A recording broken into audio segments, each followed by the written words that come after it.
lahat, magsisimula na ang mediation. Ang nais ko lamang mapakinggan ay pawang katotohanan, buong katotohanan, walang labis, walang kulang. Mangyaring maupo na po ang lahat. Ang nagrereklamo, ano ang iyong pangalan? Lilia po, Mangarila, Ilang taon na? 37. Saan nakatira? Sitio Looban, Novaliches, Quezon City. Ang inireklamo, ano ang iyong pangalan? Roslyn, Rosin ano? Amarante, Ilang taon na? 13. Saan nakatira? Sitio Looban, Quezon City. Maaari bang isalaysay mo mula sa pasimula ang lahat ng nangyari sa likod ng iyong reklamo? Doon po! Doon po yung bata. Kawawa naman po yung bata. Malapit na po. Dito po, dito po. Dito po yung bata nakagapos. Diyan po. Roslyn, buksan mo yung pinto! Roslyn! Sige, persiyan nyo na yan! Kawawa naman yung bata.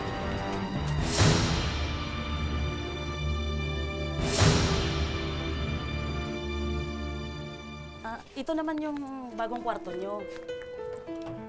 Halika. Tapos, 200 bawat buwan, kinsinas katapusan. Sa tubig naman, 100 bawat buwan. Tapos sa kuryente, total, konti lang naman gamit nyo. Bigay ko na lang sa inyo na mababa lang. Salamat ah. Yung bayad, mamaya na lang pagdating ng asawa ko. Naku, walang problema yon. Basta kapag may kailangan ka, tumawag ka lang ha. Halika dito. Wala bang asawa itong nireklamo mo? Mayroon po, nagtatrabaho, maintenance po sa eskwelahan. Kasal ba sila? Hindi ko po alam. Madalas hindi umuwi yung asawa Ah, niya. madalas hindi umuwi. Mm-mm. Eh, iniwan kayo? Iniwan, Kailan pa umalis ang tatay niya? nung ano pa lang, binuntis ko pa lang siya. Baka yung galit mo sa tatay nito, binubunto mo sa bata. Hindi naman Kasi po. nga, sabi Oh. niya, Disiplina, kailangan ko lang disiplinahin yung anak ko. Disiplinahin? Kasi ano, Buboy, pahingin mangkok dito, luto na to. Buboy. Buboy, laro ka ng laro, akin na mangkok!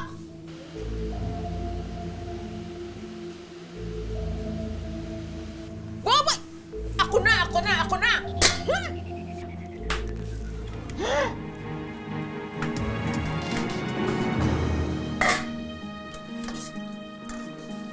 Takaw, ayos.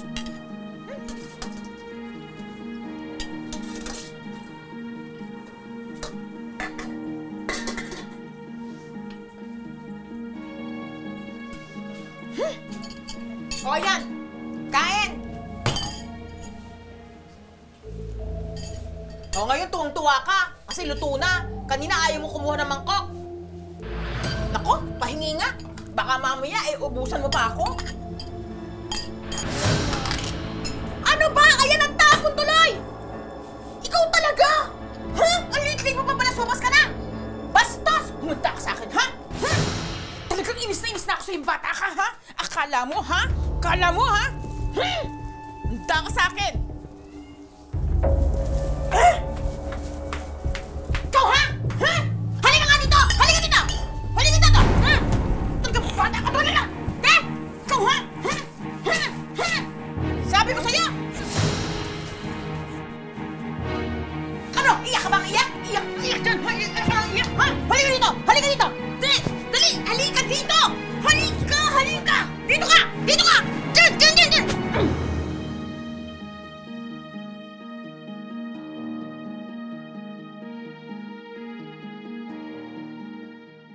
Tinali yung bata? Opo. Anong oras tinali? mula alas 8 hanggang ano yun eh, alas 4. Ako po, ano nangyayari sa bata? Nakatali pa. Boboy? Boboy!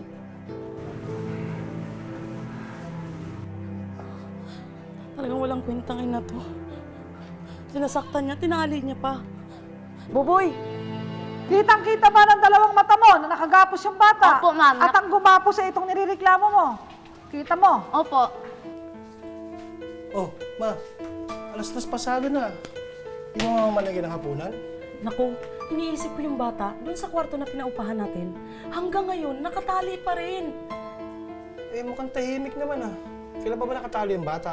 Kaninang umaga, nakita ko, nakatali na. Hanggang ngayon, hindi pa rin siya nakawala.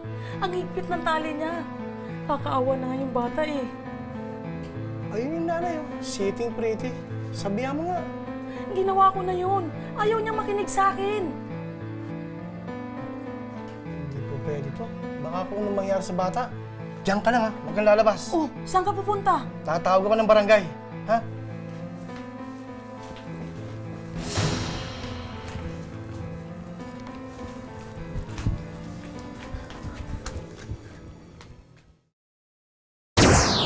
Yan ba first time na ginapos mo? Matagal mo nang ginagapos? Hindi ko yan siya ginagapos, kinukulata ko lang. Gusto ko talaga yung tangkay ng nyug sa katawan niya. Pinagtatakay ng nyug.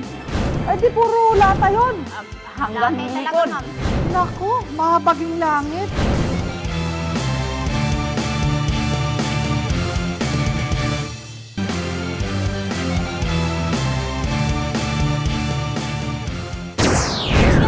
Roslyn, buksan mo yung pinto! Sasalita, ha? Roslyn! Buksan mo yung pinto!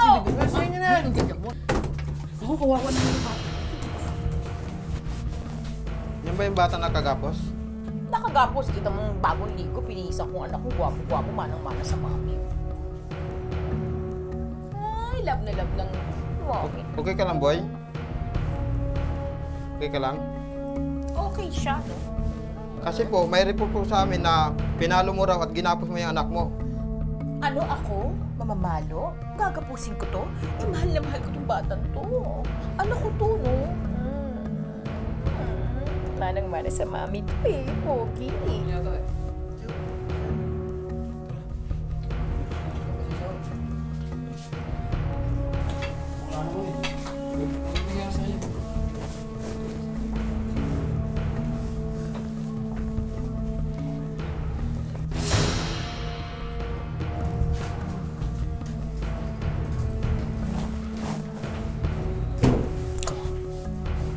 Susumbong ha? Yan ba first time na ginapos mo? Matagal mo nang ginagapos Hindi yan? ko yan siya ginagapos, kinukulata ko lang. Anong kulata? Yung pinapalo ko lang. Saan mo tinatamaan? Sa katawan niya, ma'am. Sa katawan? Madalas ka bang mapalo ng tatay mo nung bata Hindi, ka? pag lang, hindi na talaga kaya yung problema. Salbahay ka talagang bata ka. Tinatapon mong tubig na iniipon ko sa banga. Maming ka. Ano? Hindi ko rin naamin? Ha? Maming ka na! Ha? Yan nanay mo. Na Kasi kayo pinapalo na ka yung rin. ginagawa mo. Hindi po Kaya yun ganyan. namamalo kasi lumalaban po ako. Sumasagot po ako. Ah, sumasagot. Kailan mo ba huling pinalo yung anak mo? Yun na po, yung panahong yun. Eh di bago mo ginapos, pinalo mo muna. Oh, matindi Sipa pa nga. Ilang palo? Inupos ko talaga yung tangkay ng nyug sa katawan niya. Pinagtatakay ng nyug. Sinipa pa niyo, Inubos mo. Eh di puro lata yun. Hanggang likod. Hanggang likod. Naku, mahabaging langit. Pero nadadala na po siya talaga, ma'am. Kanya. Naku, eh para ka palang nang hey-hey-sing sa anak mo. Ang pagdisiplina ay sa pamamagitan ng diplomasya na maipaunawa mo sa bata kung bakit mali ang kanyang ginagawa. Siya, Kasal ba di kayo ka ng tatay ng batang Hindi. to? 3 anak mo, hindi kayo kasal? Hindi. Eh, kala ko 3 tong anak mo. Isa ba tatay ng 3 anak mo? Iba-iba? Iba. Ay, iba-iba. So, puro panganay mo to? Opo, kaya nga kailangan kong disiplinahin yung anak ko, ma'am eh.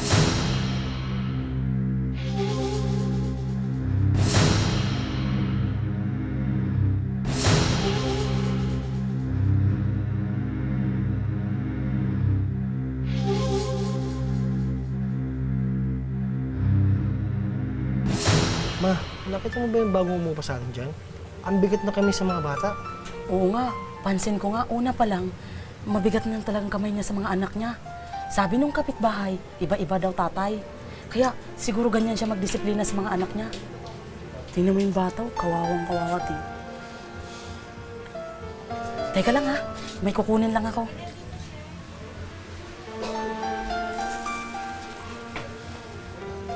Tawagin mo yung bata. Assistant. Toy! Toy! Kumain ka na ba? O ito, tanggapin mo tong tinapay, oh. Baka po magalit ang nanay.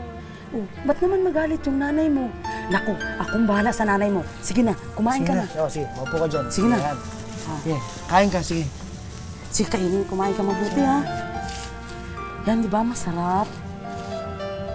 Wawa talaga yung bata. Kumain ka na kumain, ha? dito. Teka, sa palagay mo, kaya malaki ang ulo ng anak mo at matigas ang ulo dahil may kakampi. Kasi may Ay, hindi po kakampi.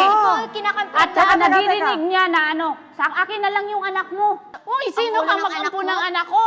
Ang masasabi ko lang sa'yo, ngayon, binibigyan mo siya ng 5 piso, ibibingo, tapos natalo. Maliit pa yan ngayon siya, di ba? Ano pa lang yan siya?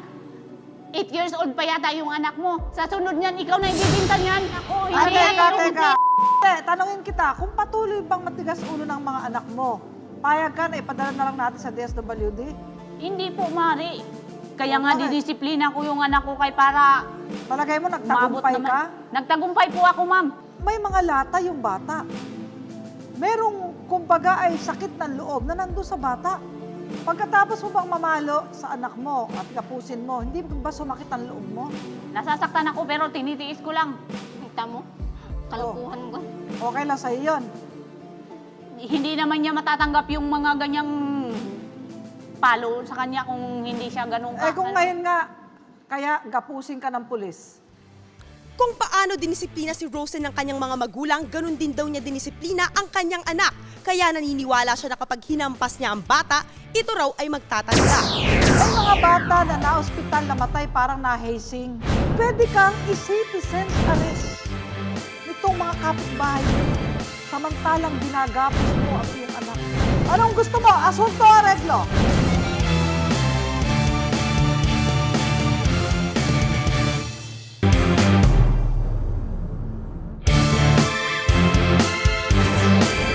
Ginapos pa.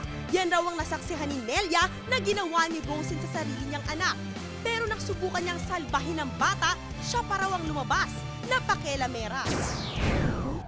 Ano nangyari sa bata? Nakatali pa. Boboy?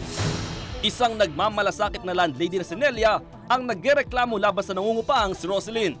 Grabe raw itong mamalo sa sariling anak at maliban dito, iginapos pa ang bata ng tapunan siya nito ng noodles sa mukha. Inupos ko talaga yung tangkay ng niyog sa katawan niya. Pinagtatakay ng nyog. Tahasan namang sinagot ng inireklamong si Roselyn na masyadong salbay at makulit ang anak niya kung kaya dapat lamang napaluin at igapos niya ito para madisiplina. Palagay mo, Umabot nagtagumpay naman. ka? Nagtagumpay po ako, ma'am. Hindi Alam mo pag bang ganun. pwedeng mamatay ang isang bata kapag tinatamaan na sa maseselang parte ng katawan? May mga bata na na-ospital namatay parang na-hazing o nagkaroon ng organ failure. Kaya nga ang ating Kongreso ay naglabas ng bagong batas, yung Anti-Child Abuse Law o Republic Act 7610, na ang pagmamalupit sa bata, pang-aabuso, pagpapabaya, yung mga physical injuries na yan, ay ginawang krimen. Krimen ang nagaganap habang pinagmamalupitan mo ang batang yan. O, alam mo bang, tama, tungkulin ng magulang, dumisiplina, pero ang pagdisiplina sa anak ay di sa pamamagitan ng paggawa ng krimen, nagapusin mo, hampasin mo, kahit saan tamaan, dahil pwedeng mamatay ang batang yan. At nagiging isa ka ng kriminal, bagaman ikaw ay nanay o tatay niyan. At nasusulat sa batas, kapag nagkaroon ng serious physical injury yung bata, pwedeng makulong ng habang buhay ang nanay o tatay na nag-inflict o nagdulot ng ganitong serious physical injuries. At yan ay nasusulat sa Section 10E, Paragraph 3 ng Article 6 ng Anti-Child Abuse Law o Republic Act 7610. Mabigat ang parusa. Ngayon, kung pangkaraniwang pagmamalupit, pangkaraniwang pananakit, at hindi seryoso ang naging sugat ng bata, ang pagkakulong ay 6 na taon at 1 araw hanggang 8 taon. Section 10, Article 6, o Section 10A, Article 6 ng Republic Act 7610. Hindi lahat ng anak na nakaranas ng sakit ng pamamalo ng kanyang magulang ay napabuti. Paano kung di kaya ng kanyang murang kaisipan at ng murang katawan ang bawat sakit na kanyang naramdaman?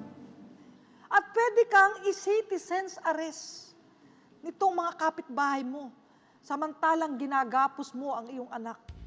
Pwede kang daling sa barangay jail. May jail ang mga barangay, di ba? At doon ka ikulong sa pinakamalapit na presinto. Sana mamulat po ang mata mo, Roslyn. Kaya mo bang humingi ng tawad sa iyong anak?